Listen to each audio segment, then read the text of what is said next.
Welcome to Manufacturing Tech Australia with Shane Williams and Paul Mason. I'm here with Melissa from Healthy Heads in Trucks and Sheds. Welcome to the show. Thank you so much. Exciting to be part of it. Yeah, it's cool. So obviously we're here at CMAT and I've seen that you're the charitable partner of the Forklift Champs. We'll talk a little bit more about that in a second. Maybe you could just tell our listeners a little bit about who you are and what you guys do.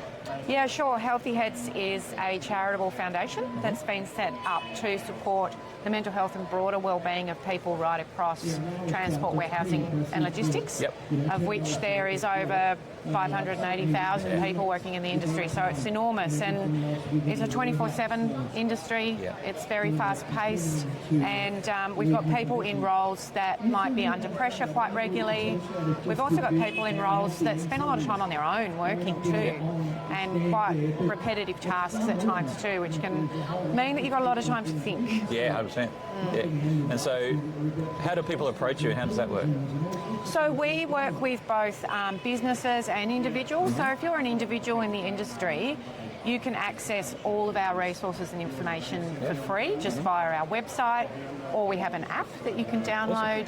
And if you're a business, we also have tools that you can use to put workplace wellbeing plans into action, meaning that you're managing the psychosocial hazards within your workplace and creating, a really strong culture and, making sure that if people feel they need to put their hand up and say, look, I'm not okay at the moment, that they know it's safe to do that. And they also know there's someone there that knows how to connect them to the support they need. And I think on the business side, this is also particularly important given that it's now legislative that you've got to do something about psychosocial hazards, right? I think a lot of people are missing that.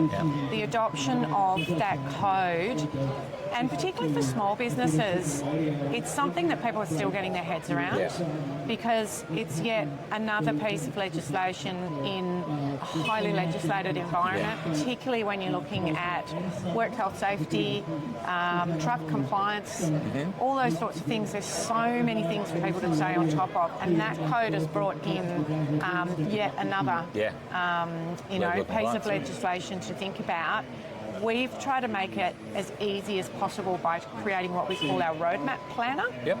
So that roadmap planner has 7 workplace strategies within it. We also offer example workplace wellbeing plans that follow that framework. So if you were to read through the how-to guide that we basically have to offer, there's ready-made policies, there's all sorts of resources within there, links to additional information. So we've tried to make it as easy as possible for businesses to come to one spot. How do I start to manage psychological health and safety within my business? And I imagine there's probably folks who think, I don't need this, I can go it on my own. You would have seen probably some not so great examples of that. What are some of the mistakes you see people making when they try and go this alone? Yeah, so if you sort of think of your mental health as a continuum, so a sliding scale, up one end you're thriving day to day, anything life throws at you, you're coping with it. Down the other end, we might have the red zone where we're not coping. We might have a lot of sadness. We don't want to get out of bed in the morning. So we don't want people sliding right down that scale to the point where they have a psychological condition like anxiety or depression setting in. As you move from thriving at all, we want people to understand, well, what are the signs and symptoms within myself? I'm starting to slide down that scale. What can I do? Who can I reach out to? Or how do I manage my own mental health better? And that's the types of things that we are promoting is what can I do for myself? How do I support a mate at work? Are there small things that I can change in the way that I run my day as a human being? Am I eating well? Am I doing enough exercise? That's 2 things that we know have a really positive effect on our mental health. I mean, sleep's another one, and a lot of us work in industries where irregular sleep patterns are the norm, right? Absolutely. And again, there's so many things interacting here. So if you eat the wrong things too late at night, that's going to disturb your sleep as well.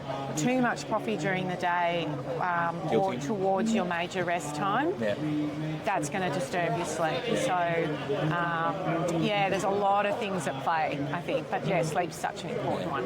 So I guess people can reach out, they can use the app, and that's going to help them maybe identify that maybe they're not so good, what they could do about it. What about on the business side? If businesses need help, how do they get in touch with them? How does that look for them? Best thing to do is go to our website first.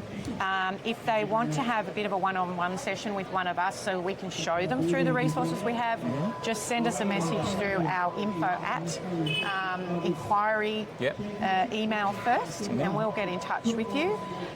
But look, it's pretty easy to navigate our website. There's lots of pull-down boxes. You can kind of have a really good look through the resources that we already have available. And that's probably the best way to go first. Amazing. Yeah. Thanks for being on the show. I really appreciate your time. Lovely to speak to you. Thanks for coming to visit us. Thanks. Thanks for tuning in to Manufacturing Tech Australia with Shane and Paul, recorded on the traditional lands of the Bunurong and Wurundjeri people. For more information, jump on the manufacturingtech.au website. Remember to hit the follow button to join us again next time as we continue to explore the intersection of manufacturing and technology.